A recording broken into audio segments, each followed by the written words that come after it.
اللہ کا حکم ہوا، جنت سے اتر جاؤ، تم آپس میں ایک دوسرے کے دشمن ہوگے اور تمہارے واسطے زمین میں رہنے کی جگہ ہے اور ایک وقت تک نفع حاصل کرنا ہے۔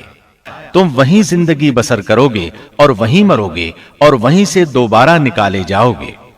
اور اس سے قبل ہم نے آدم سے ایک عہد لیا تھا مگر وہ بھول گئے اور ہم نے ان میں کوئی عزم نہیں پایا۔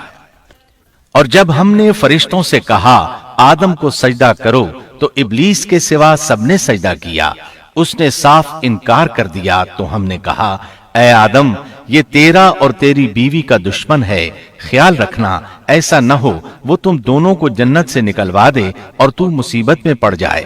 یہاں تو تجھے یہ آرام ہے کہ نہ تو بھوکا ہوتا ہے اور نہ ننگا، اور نہ تو یہاں پیاسا ہوتا ہے اور نہ دھوپ سے تکلیف اٹھاتا ہے۔ لیکن شیطان نے اسے وسوسے میں ڈال دیا، کہنے لگا میں آپ کو دائمی زندگی کے درخت اور وہ بادشاہت بتلاؤں جو کبھی پرانی نہ ہو۔ چنانچہ ان دونوں نے اس درخت سے کھایا، پس ان کے ستر کھل گئے اور وہ بہشت کے پتے اپنے اوپر چپکانے لگے۔ آدم نے اپنے رب کی نافرمانی کی، پس بہک گیا۔ پھر اس کے رب نے نوازا، اس کی طرف توجہ فرمائی اور اس کی رہنمائی کی۔ حکم ہوا تم دونوں یہاں سے اتر جاؤ، تم آپس میں ایک دوسرے کے دشمن ہو۔ اب تمہارے پاس جب کبھی میری طرف سے ہدایت پہنچے تو جو میری ہدایت کی پیروی کرے نہ تو وہ بہکے گا نہ تکلیف میں پڑے گا، ہاں جو میری یاد سے روگردانی کرے گا اس کی زندگی تنگی میں رہے گی اور بروز قیامت ہم اسے اندھا کر کے اٹھائیں گے۔ آدم علیہ السلام زمین پر اترے اور اپنے رب سے توبہ کے کلمات سیکھ لیے۔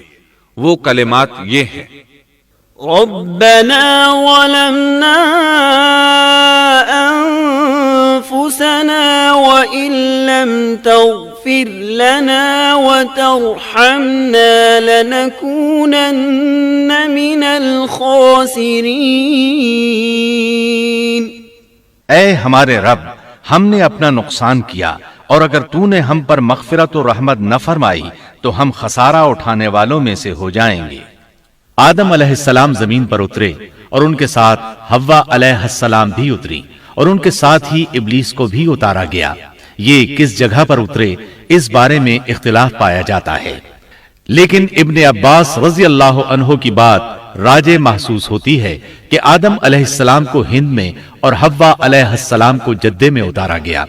جب آدم علیہ السلام اتر آئے تو حوا علیہ السلام کی تلاش شروع کر دی، زمین میں ان کی تلاش میں سرگرداں ہوئے۔ آخر کار میدان عرفات میں دونوں کی ملاقات ہو گئی۔ چونکہ میدان عرفات میں دونوں نے ایک دوسرے کی معرفت حاصل کی تھی اور ان کا آپس میں تعارف ہوا تھا، لہٰذا اسی مناسبت سے اس میدان کا نام عرفات مشہور ہو گیا۔ پھر اللہ تعالیٰ نے زمین کے اندر انسانوں کو پھیلانا شروع کیا اور زمین کو مردوں اور عورتوں سے آباد کر دیا۔ امام طبری رحمت اللہ علیہ بیان کرتے ہیں کہ حوا علیہ السلام نے آدم علیہ السلام کے لیے 20 ولادتوں میں 40 بچوں کو جنم دیا۔ ہر بار 2 بچوں کو جنم دیتی تھی، ایک لڑکا ہوتا ایک لڑکی۔ سب سے پہلا جوڑا قابیل اور اس کی بہن قمیم کا تھا۔ پھر انسانوں کی افزائش شروع ہوئی، آبادی میں اضافہ ہونے لگا۔ اللہ نے آدم علیہ السلام ہی کو ان کا نبی متعین کر دیا، وہ انہیں دین سکھاتے رہے۔ اس وقت تمام لوگ موحد تھے، خالص توحید کو اپنانے والے تھے، یعنی کان الناس امۃ واحدہ، تمام لوگ ایک ہی امت کے تھے، ان میں شرک کا شائبہ بھی نہ تھا۔ ابن جریر اور ابن کثیر رحمہم اللہ نے ابو موسیٰ اشعری رضی اللہ عنہ کی روایت بیان کی ہے، اللہ نے جب آدم علیہ السلام کو جنت سے زمین پر اتارا تو انہیں ہر چیز کی کاریگری اور صنعت کا علم تھا۔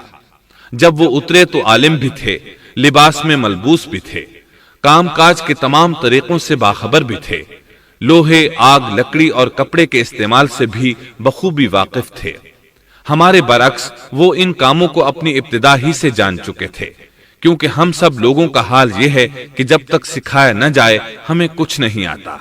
آج کے دور میں بعض افریقی قبائل کے افراد وحشیانہ اور غیر مہذب زندگی گزارتے ہیں۔ علماء کا کہنا ہے کہ یہ لوگ زمین پر رہنے والوں میں سے گمراہ ترین انسان ہیں۔ انہوں نے